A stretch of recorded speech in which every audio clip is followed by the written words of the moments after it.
সবাই চুপ করে বসো। আমি তোমাদের নেতাজি সুভাষচন্দ্র বসু সম্পর্কে পড়ে আসতে বলেছিলাম। তোমরা কি পড়ে এসেছো? হ্যাঁ স্যার। হ্যাঁ স্যার। ঠিক আছে বাবাই, তুমি বলো নেতাজি সুভাষচন্দ্র বসু কে ছিলেন? নেতাজি সুভাষচন্দ্র বসু হল মানে। হ্যাঁ বলো, চুপ কেন? মানে স্যার, তুমি কি পড়ে আসোনি? পচা, তুমি বলো। স্বাধীনতা আন্দোলনে তার অংশগ্রহণ ছিল অসাধারণ। তিনি ছিলেন একজন সাহসী নেতা। সুভাষচন্দ্র বসুর ত্যাগ ও সংগ্রাম, যিনি ব্রিটিশদের বিরুদ্ধে তার লড়াইয়ে ভগবদ্গীতা দ্বারা গভীরভাবে অনুপ্রাণিত হয়েছিলেন, তা ভোলা যায় না। তার জন্য জাতি ছিল সবচেয়ে গুরুত্বপূর্ণ। খুব সুন্দর বলেছ। আর কি জানো তার সম্বন্ধে? সুভাষচন্দ্র বসু ছিলেন ভারতের একজন মহান নেতা। তার দেশবাসী তাকে নেতাজি বলে ডাকে কারণ তিনি তাদের সঠিক পথে পরিচালিত করেছিলেন। কারাগারে থাকার মতো প্রতিকূলতার মধ্যেও তিনি সবাইকে সঠিক পথ দেখিয়েছেন। আর কি জানো? সুভাষচন্দ্র বসু 1897 খ্রিস্টাব্দের 23 জানুয়ারি ব্রিটিশ ভারতের অন্তর্গত বাংলা প্রদেশের উড়িষ্যা বিভাগের কটকের বিখ্যাত কায়স্থ পরিবারে জন্মগ্রহণ করেন।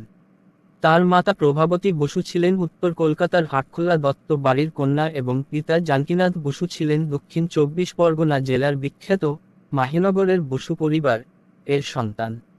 সুভাষচন্দ্র বসু ছিলেন তার পিতা মাতার ষষ্ঠ পুত্র।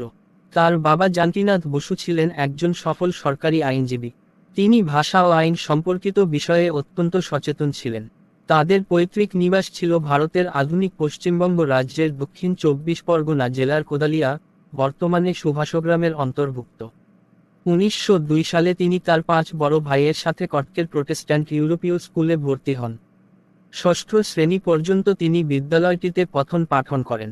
বিদ্যালয়টিতে সমস্ত শিক্ষাদানের মাধ্যম ছিল ইংরেজি। কোনো ভারতীয় ভাষা শেখানোর ব্যবস্থা ছিল না। এই বিদ্যালয় তার পিতা জানকীনাথের বসুর পছন্দ ছিল। তিনি চেয়েছিলেন তার ছেলেরা যেন নির্দ্বিধায় ত্রুটিহীন ইংরেজি বলতে পারে। তিনি 1912 সালে কলকাতা বিশ্ববিদ্যালয় পরিচালিত ম্যাট্রিক পরীক্ষায় দ্বিতীয় স্থান অর্জন করেন। সুভাষচন্দ্র বসু আবারও তার 5 ভাইকে অনুসরণ করে 1913 সালে কলকাতার প্রেসিডেন্সি কলেজে ভর্তি হন।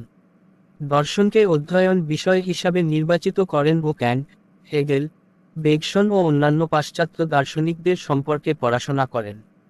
এর 1 বছর আগে হেমন্ত কুমার সরকারের সাথে বন্ধুত্ব করেন, যিনি ছিলেন সুভাষের অত্যন্ত অন্তরঙ্গ ও আধ্যাত্মিক আকুলতার সঙ্গী। সিভিল সার্ভিস পরীক্ষায় ভালো নম্বর পেয়ে তিনি প্রায় নিয়োগপত্র পেয়ে যান, কিন্তু বিপ্লব সচেতন দৃষ্টিভঙ্গি নিয়ে সেই নিয়োগ প্রত্যাখ্যান করেন। এই প্রসঙ্গে তিনি বলেছিলেন, কোনো সরকারের সমাপ্তি ঘোষণা করার সর্বশ্রেষ্ঠ পন্থা হলো তা থেকে নিজেকে প্রত্যাহার করে নেওয়া। এই সময় অমৃতসর হত্যাকাণ্ড ও 1919 সালের দমনমূলক রাওলাট আইন ভারতীয় জাতীয়তাবাদীদের বিক্ষুব্ধ করে তুলেছিল। ভারতে ফিরে সুভাষচন্দ্র স্বরাজ নামক সংবাদপত্রে লেখালেখি শুরু করেন এবং বঙ্গীয় প্রদেশ কংগ্রেস কমিটির প্রচারের দায়িত্বে নিযুক্ত হন।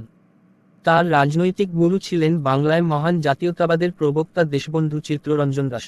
সুভাষচন্দ্র ছিলেন একজন ধর্মপ্রাণ হিন্দুত্ববাদী নন, কিন্তু আজাদ হিন্দ ফৌজ পরিচালনা ও স্বাধীনতা সংগ্রামের ক্ষেত্রে তিনি সম্পূর্ণ ধর্মনিরপেক্ষ ভাবধারায় সকল ধর্মাবলম্বীদের ঐক্যবদ্ধ করে তুলতে সক্ষম হয়েছিলেন।